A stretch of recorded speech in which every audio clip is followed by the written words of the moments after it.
పాటించాడు, మీ ముత్తాత కూడా పాటించాడు. అడుగుతున్నాను, మీ ముత్తాత కష్టపడ్డాడు, మీ నాన్న కష్టపడ్డాడు, ఇప్పుడు నువ్వు కష్టపడుతున్నావు. ఫైనాన్షియల్గా ఏమన్నా ఎదిగారా? జీవితం ఎక్కడేసిన గొంగలు అక్కడ ఉందా చెప్పండి. ఎక్కడేసిన గొంగలు అక్కడన్నట్టే జీవితం ఉంది.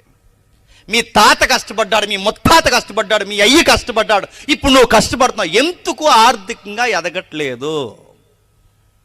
డే అండ్ నైట్ కష్టపడతారు, వ్యాపారాలు చేస్తారు, ఇంకా ఏడు చెప్పినా దొంగ వ్యాపారాలు కూడా చేస్తారు.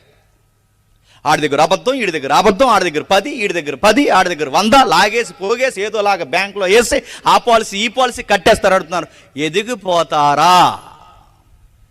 జీవితంలో ఎదిగిపోవాలన్న ఆశ అందరికీ ఉంటుంది. ఆర్థికంగా ఎదిగిపోతారా? ఒకవేళ అడ్డగోలుగా ఎదిగిపోతే ఆ ఎదుగుదలలో సుఖపడగలవా?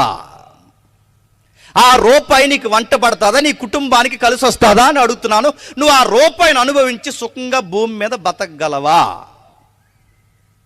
ఫైనాన్షియల్గా ఎలా ఎదిగిపోతావు?